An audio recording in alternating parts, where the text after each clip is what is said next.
আসসালামু আলাইকুম। তো আজকে আপনাদের সাথে শেয়ার করব গোল গলা মেক্সি সেলাই। তো একদম সহজ নিয়মে আপনাদের দেখাবো। তো চলুন শুরু করা যাক। তো ভিডিওটি সম্পূর্ণ মনোযোগ দিয়ে প্রথম থেকে শেষ পর্যন্ত দেখবেন, তাহলে ইনশাল্লাহ আপনারাও সেলাই করতে পারবেন। তো দেখুন, এই যে 4টি পার্ট ছিল, তো 2টি পার্ট সরিয়ে নিয়েছি। তো ভিতরে হচ্ছে ফিল্টেম পাশ আর উপর সাইড হচ্ছে উল্টা পাশ। তো এভাবে করে দেখুন, 2টি মাথা এক জায়গা করে এভাবে করে ঘুরিয়ে 2 সুত পরিমাণ সেলাইটা করে নিব। তো এই যে সেম ভাবে এই যে আরেকটা এই যে গলার পটিটা এভাবে করে দেখুন, এই যে এটাও সেম ভাবে উপরে হচ্ছে উল্টা পাশ। তো এভাবে করে সেলাইটা করে নিতে হবে। তো দেখুন, এই যে সেলাইটা করে নিয়েছি।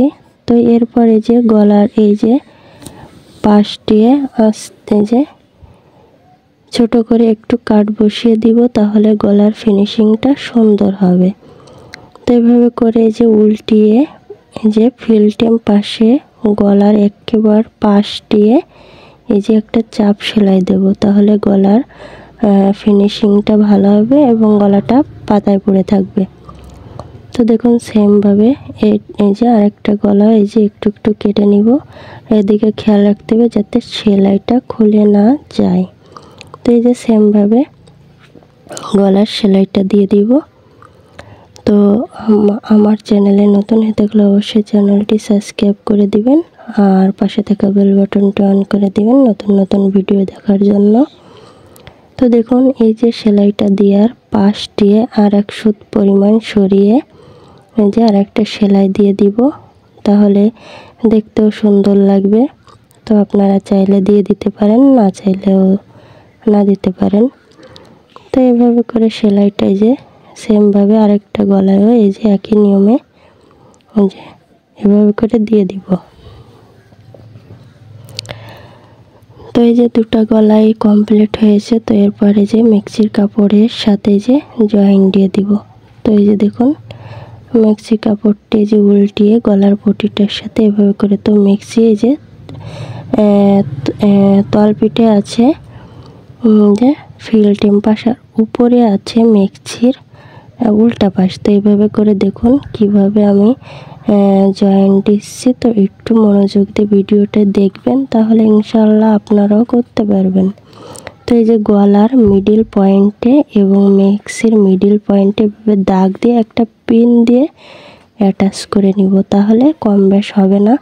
তো সেম ভাবে এই কাঁধের এইখান থেকে এভাবে করে ঘুরিয়ে ঘুরিয়ে যতটুকু এই যে কুচি হবে না, তো ততটুকু এভাবে করে ঘুরিয়ে একটা পিন করে নিব, নিয়ে এভাবে করে সেলাইগুলো এই যে কুচিগুলো দিয়ে দিব।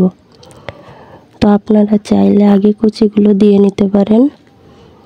তো এভাবে করে দেখুন কুচিগুলো আস্তে আস্তে করে এই যে একটু একটু করে কুচিগুলো দিয়ে দিতে হবে। তো এই যে পিনগুলো সরিয়ে নিব। তো নিয়ে এভাবে করে দেখুন কিভাবে কুচিগুলো দিচ্ছি। তো আমি এই গলার পটির সাথে জয়েন দিয়ে দিব একসাথে। তো দেখুন, তো ভিডিওটি সম্পূর্ণ মনোযোগ দিয়ে দেখবেন, তাহলে ইনশাল্লাহ আপনারাও তৈরি করতে পারবেন। তো এই যে এর উপরে যে গলার পটির উপরে যে ফিল্টেম পাশে এভাবে করে কাপড় সরিয়ে সরিয়ে এর উপর দিয়ে চাপ সেলাই দিয়ে দিব। দেখুন একেবারে কোল দিয়ে, তাহলে ভালো হবে। তো ভিডিওটি ভালো লাগলে অবশ্যই লাইক কমেন্ট শেয়ার করে দিবেন, আর ভিডিওটি কেমন হচ্ছে অবশ্যই কমেন্ট করে জানাবেন। কোনো জায়গায় বুঝতে অসুবিধা হলে অবশ্যই কমেন্ট করে বলবেন। তো দেখুন, এই যে এভাবে করে সেলাইটা করে নিয়েছি। তো এই নিয়মে আরেকটাও এই যে আরেকটা পার্টও একই নিয়মে সেলাই করে নিব। এই যে দেখুন, তো আমার মেক্সির কাপড়টি উপরে আছে উল্টা পাশ। তো দেখতে পাচ্ছেন কিভাবে আমি সেলাইটা করে নিচ্ছি। তো একটু মনোযোগ দিয়ে দেখুন। তো আমি এই মেক্সির কাটিং ভিডিও আমার চ্যানেলে আপলোড করব, তো সেটাও আপনারা দেখে নেবেন। তো দেখতে পাচ্ছেন এইভাবে করে ঘুরিয়ে ঘুরিয়ে কুচিগুলো দিয়ে দিতে হবে। তো দেখুন কিভাবে কুচিগুলো দিয়ে দিচ্ছি। তো এই যে এইভাবে করে কুচিগুলো দিয়ে এই যে দেখতে পাচ্ছেন, এই যে অর্ধেকে কুচিগুলো দিয়েছি, তো আর অর্ধেকে এরকমভাবে দেখুন আগে কাঁধটা ঠিক রেখে তারপরে কুচিগুলো দিয়ে নিতে হবে। তো দেখুন তাহলে কম বেশ হবে না, কুচিগুলো অ্যাকুরেট হবে। তো আমার চ্যানেলে নতুন হয়ে থাকলে অবশ্যই চ্যানেলটি সাবস্ক্রাইব করে দিবেন, পাশে থাকা বেল বাটন অন করে দিবেন নতুন নতুন ভিডিও দেখার জন্য। ভিডিওটি ভালো লাগলে অবশ্যই লাইক কমেন্ট শেয়ার করে দিবেন। তো দেখুন এইভাবে করে ঘুরিয়ে ঘুরিয়ে এই যে উপরে দিয়ে চাপ সেলাই দিয়ে দিচ্ছি। তো এই যে এভাবে করে সেলাইটা দিয়ে নিব। অবশ্যই মেক্সির এই যে গলার পটির উপরে এভাবে করে যে দুটো সেলাই দিয়ে দিতে হবে। তো একটা দিয়ে তার 1 সুত পরিমাণ সরিয়ে আরেকটা চাপ সেলাই দিয়েছি, তাহলে দেখতেও সুন্দর লাগবে। তো এই যে দেখুন ভিতরে হচ্ছে উল্টা পাট, এই ফিল্টেম পাট, আর উপরে হচ্ছে উল্টা পাট। তো এই যে দুটি পাট এক জায়গা করে এভাবে করে কাঁধটা জয়েন্ট দিয়ে নিব। তো দেখুন দুটি গলার পাশ একসাথে করে সেলাই দিয়ে নিতে হবে, তাহলে কম ব্যাস হইলে দেখতেও ভালো লাগবে না। তো দুটি গলার মাথা এক জায়গা করে এভাবে করে 1/2 ইঞ্চি করে সেলাইটা দিয়ে নিব। অবশ্যই ব্যাক স্টেপ সেলাই দিয়ে নিতে হবে, তা না হলে খুলে যাওয়ার ভয় থাকবে। তো দেখুন এভাবে করে এরপর হাতাটা সেলাই করে এই যে সেলাই করে নিব। তো এভাবে করে দেখুন হাতার যে জয়েন্টটা হবে সেই জয়েন্টটা এভাবে করে দিয়ে নিচ্ছে। তো দিয়ে এভাবে করে দেখুন ডাবল সেলাই দিয়ে দিব। তো সেমভাবে আরেকটা হাতাও এভাবে করে দেখুন জয়েন্টটা দিয়ে নিব। তো এই যে জয়েন্টটা দিয়ে নিচ্ছি।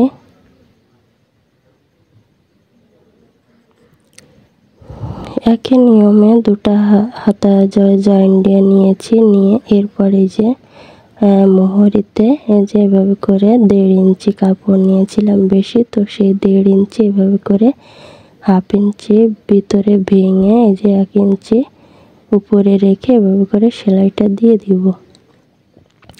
তো আপনারা চাইলে এখানে কম বেশ করে নিতে পারেন। তো এই যে দেখুন এই যে দুটো হাতায় একই নিয়মে সেলাই করে নিচ্ছে। এই যে সেলাই করে নিয়েছি। তো এরপরে যে মেক্সির সাথে এই যে মেক্সির কাপড়ের সাথে অ্যাটাচ করে নিব। তো দেখুন মেক্সির কাপড়টি ফিল্টেম করে রেখেছি, আর হাতার কাপড়টি উল্টা করে মিডিল পয়েন্টে এই যে মেক্সির মিডিল পয়েন্ট থেকে ধরে এভাবে করে সেলাইটা করে নিব। তাহলে কি হবে, কম বেশ হইলে সমস্যা হবে না। তো আপনারা যদি হাতার আরমোলের সাইডের থেকে জয়েন্টটা ধরেন তাহলে অবশ্যই কম বেশ হবে। তো এর জন্য মিডিল পয়েন্ট থেকে সবসময় সেলাইটা করে নিলে ভালো হয়, তাহলে কম বেশ হলে সমস্যা হয় না। তো দেখুন এরপরে এই যে এর উপর দিয়ে চাপ আরেকটা ডাবল সেলাই দিয়ে নিয়েছি। তো সেমভাবে আরেকটা হাতাও সেলাই করে নিব। এই যে মেক্সি কাপড়টি দেখুন কিভাবে রেখেছি, রেখে হাতার কাপড়টি যে মিডিল পয়েন্টে বসিয়ে এইভাবে করে ঘুরিয়ে ঘুরিয়ে সেলাইটা দিয়ে নিব। তো এই যে সেলাইটা দিয়ে নিচ্ছে। তো এই যে সেলাইটা দিয়ে নিয়েছি এক পাশ থেকে, তারপরে এই যে আর যে অর্ধেক সেলাই করে নিয়েছি, তো আর অর্ধেকেও সেলাইটা করে নিব। তো এভাবে করে যে হাতাটা জয়েন্ট দেওয়া হয়ে গেছে, তো আরেকটাও সেলাই দিয়ে নিব। তো এই যে দেখুন সেলাইটা করে নিয়েছি। তো আমি ভিডিও একটু স্কিপ করিনি, পুরো ভিডিওটা আপনাদের দেখানোর চেষ্টা করেছি। তো এই ভিডিওটি একটু লং হয়ে গেছে, তবু একটু কষ্ট করে দেখুন, তাহলে ইনশাল্লাহ আপনারাও তৈরি করতে পারবেন। তো এই যে দেখুন এরপর হাতার কাপড়টি এভাবে করে যে ধরে মোহরি হচ্ছে 16, তো 16-এর অর্ধেক হচ্ছে 8। তো 8 ইঞ্চিতে দাগ দিয়ে এভাবে করে দেখুন পুরো সাইড এভাবে করে সেলাই দিয়ে দিব। অবশ্য দুটি কাপড় এক জায়গা করে এই যে উল্টা পিঠে সেলাইটা দিয়ে নিতে হবে। তো এভাবে করে দেখুন, এভাবে কাপড় দুটি এক জায়গা করে যাতে ঘুচিয়ে না যায় সেদিকে খেয়াল রাখতে হবে। তো এভাবে করে যে সেলাইটা করে নিচ্ছি। তো যেখানে ব্যাক স্টিপ দিয়ে দিব, তো সেম ভাবে আর এক পাশেও এই যে একই নিয়মে সেলাইটা করে নিব। তো এই যে 8 হাতার মোহরি নিয়েছি 8 ইঞ্চি, তো নিয়ে সেলাইটা করে নিচ্ছি। এভাবে করে দেখুন হাতার জয়েন্ট এভাবে করে ধরে কিভাবে সেলাইটা করতেছি এটা একটু মনোযোগ দিয়ে দেখুন। এই যে এইভাবে করে সেলাইটা করে নিব। তো এই যে সেলাই করে নিচ্ছি। তো ভিডিওটি ভালো লাগলে অবশ্যই লাইক কমেন্ট শেয়ার করে দিবেন, আর আমার চ্যানেলে নতুন হয়ে থাকলে অবশ্যই চ্যানেলটি সাবস্ক্রাইব করে দিবেন, আর যারা সাবস্ক্রাইব করে দিয়েছেন তাদেরকে অসংখ্য ধন্যবাদ। তো দেখুন এভাবে করে সম্পূর্ণ এই যে ঘুরিয়ে ঘুরিয়ে সেলাইটা করে নিব। তো এই যে সেলাইটা করা শেষ। তো এই যে এখানে ব্যাক স্টেপ সেলাই দিয়ে দিব, আর এখানে ডাবল সেলাই দিয়ে নিতে হবে। তো আমি ডাবল সেলাই দিয়ে নিব, তো সেটা আপনাদের দেখাইনি। তো এরপরে এই যে মেক্সির কাপড়টি উল্টিয়ে নিয়ে এরপর নিচে মুড়িয়ে ভেঙে সেলাই দিব। তো এখানে নিয়েছিলাম 2.5 ইঞ্চি বেশি। তো আমি 2.5 ইঞ্চি কী করব দেখুন, এভাবে করে 2.5 ইঞ্চি আগে মাপ দিয়ে নিব। নিয়ে এই যে 1 ইঞ্চি নিয়েছি আর হচ্ছে 1.5 ইঞ্চি নিয়েছি। তো এই যে আমি ভিতরে 1 ইঞ্চি ভেঙে দিচ্ছি, যে যখন কাপড়টি ধোয়া হয়ে যাবে তো তখন এই কাপড়টি কত সময় ছোট হয়ে যায়। তো তার জন্য আমি এক্সট্রা 1 ইঞ্চি বেশি নিয়ে ভিতরে যে কাপড়টি ভেঙে সেলাই দিয়ে নিচ্ছি। তাহলে কম হলে আমি পরে এটা ঠিক করে নিতে পারবো। তো এর জন্য এভাবে করে দেখুন। তো এই যে এভাবে করে যে 2.5 ইঞ্চি দাগ দিয়ে এভাবে করে পুরো রাউন্ডে ঘুরিয়ে ঘুরিয়ে সেলাইটা করে নিব। তো আপনারা চাইলে এই নিয়মে করতে পারেন, তাহলে কম হলে সমস্যা হবে না, পরবর্তীতে খুলে বড় করা যাবে, তাই না? তো তার জন্য যে দেখুন এভাবে করে পুরোটা দাগ দিয়ে দিয়ে আপনারা করে নিতে পারেন। একটু কষ্ট করে দাগ দিয়ে সেলাইটা করে নেবেন, তাহলে এক মাপেরই সেলাইটা হবে। তো এই যে আমার মেক্সিটি কমপ্লিট। তো আজ এই পর্যন্ত। নেক্সট কোনো অন্য ভিডিও নিয়ে আপনাদের মাঝে চলে আসব। তো সবাই ভালো থাকবেন। আল্লাহ হাফেজ।